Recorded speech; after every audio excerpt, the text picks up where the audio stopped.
This is our pitch of The Woodman, produced by Ross, Kelsey and Laura.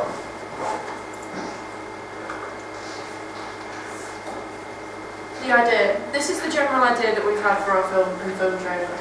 Basic idea is that there's a man whose daughter dies quite young, and he becomes really depressed and becomes an alcoholic. And one day he goes to the pub and he finds this girl in the park that looks exactly like his daughter, so he takes her.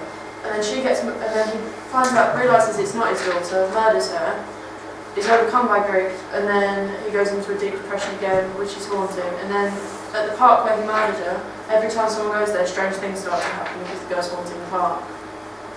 And then in drawing form, we just have the girl. This is a storyboard where the girl dies, then it goes straight to the dad being alcoholic, then she'll cut through the woods till as a kid, then it dies, and then this is the park where she died, and then where all the incidents happen afterwards.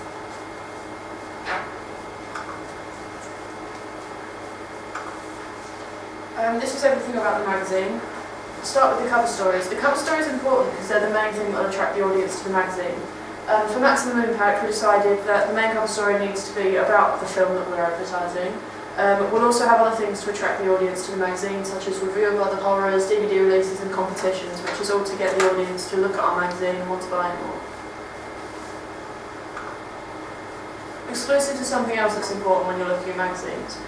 We'll have interviews with the stars, behind the scene images, actor profiles, all from The Woodman that the audience won't be able to gain anywhere else.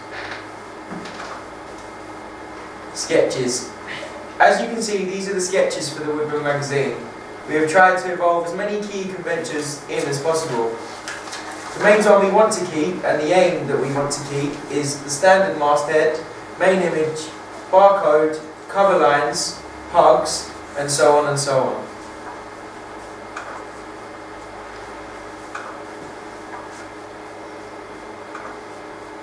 This part's all about the trailer.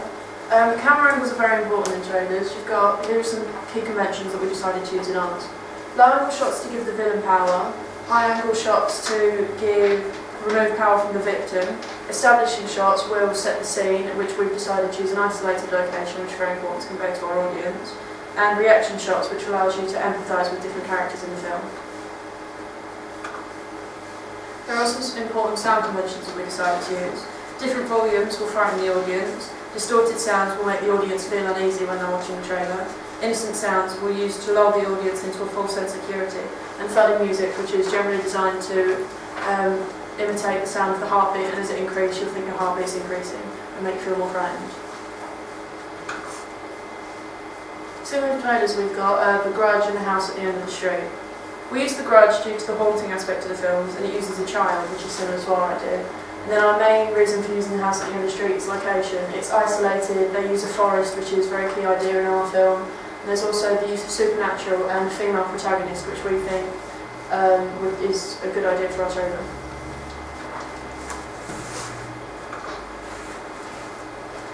And there's also the narrative, which is quite important to consider. There'll be the brief introduction, the voice of a young girl, which again is the use of innocence to make the audience feel uneasy. It will draw the audience in and give them the backstory behind the film, and then the trailer will fall into a first-person account of the male protagonist's point of view, cutting between the female protagonist's point of view. And they'll be copied to help the audience go along with the trailer and make it flow more easily.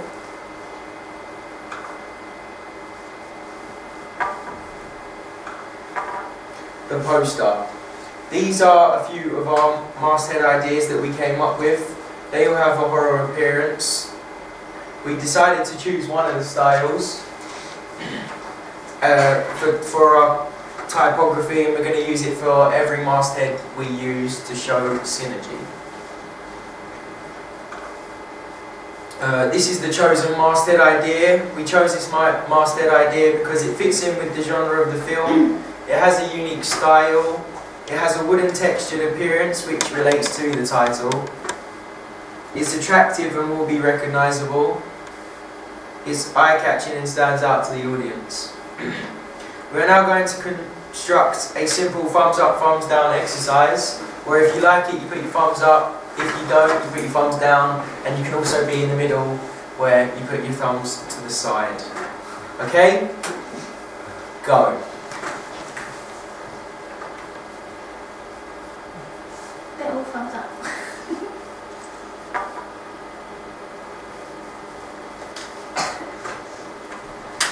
Thank you. These are our sketches for our poster. As you can see, these are sketches for the Woodman poster, and we have tried to involve as many key conventions in on these as well. The main aim is to have the standard masthead again, the main image, cover lines, credits, a clear release date, quotes, and so on and so on. These are the zoom-ins.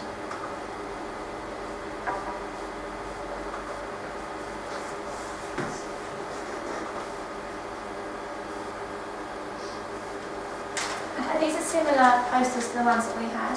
The reason why we've chosen this one is because of the storyline is based around the father and the loss of his daughter. And on this one the picture here actually looks like a father and daughter relationship. And we like the way that it fades into the background of the forest as well. And the layout at the bottom where all the credits are is how we'd like to have ours done. Next one. Secondly, this one is more towards my sketch of the posters because it's basically all black with just the girl standing in the middle with a bare branches on it to see in a scary and isolated place. It's similar to ours because we would have it in a scary wood location.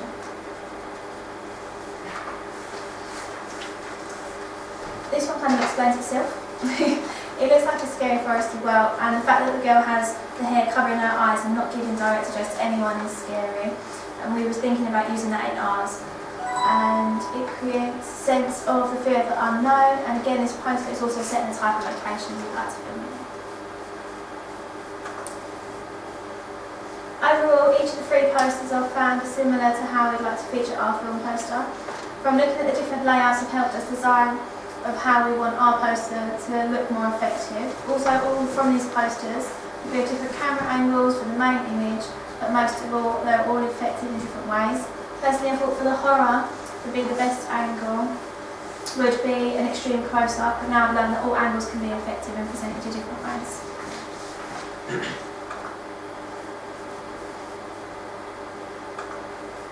That's just our mood board with lots of scary things. But we're based around, we've factored the idea of having a girl as the main protagonist, and then the loss of her mother up there, the scary swings that will be in the location, the graveyard, and actually down here is the Woodman logo, or it used to be the Woodman logo. Basically just says what I said.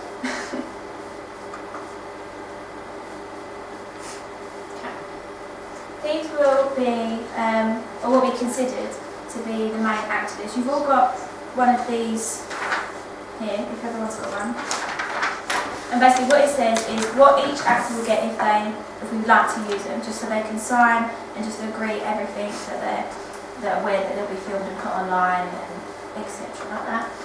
But, go back. First of all, the picture wouldn't load for some reason, but her name's Erin, she's 9, and she's about this big, and she's got really long white blonde hair, she's quite pale, she looks quite scary in the dark, so we thought we might use her. Then, secondly, is my sister, and she just looks scary in general. But she would be one of the main girls that got kidnapped, possibly killed, or the original daughter in the first place. And then this is another one who looks the same, her name's Jordan, she's 15. But we've gone for the long hair look and all blonde as well because they look more innocent. Next one. So now we've gone on to the father. This is Jordan, he's 17. And just the fact in that photo he looks more older than he is because he's got his car and everything like that. And he's quite tall as well, so if we use the little girls, it will look more of a father figure. Next, next is Zach. He's 17 and we thought we'd use him as a father figure as well.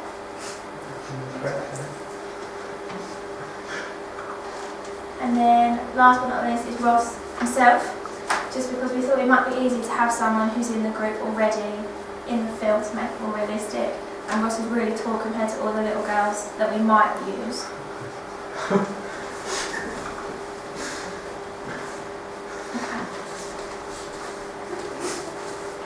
Right.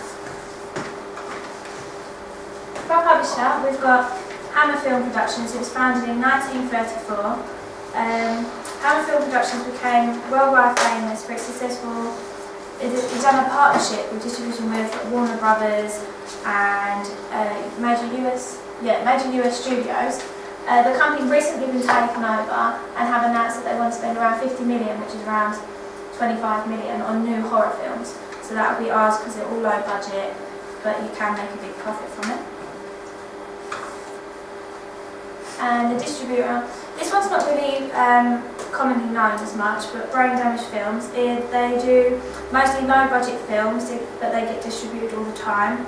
And since 2001, Brain Damage Films have been one of the largest and most respected independent horror films and distributors worldwide, but still only recognised in a few countries and states.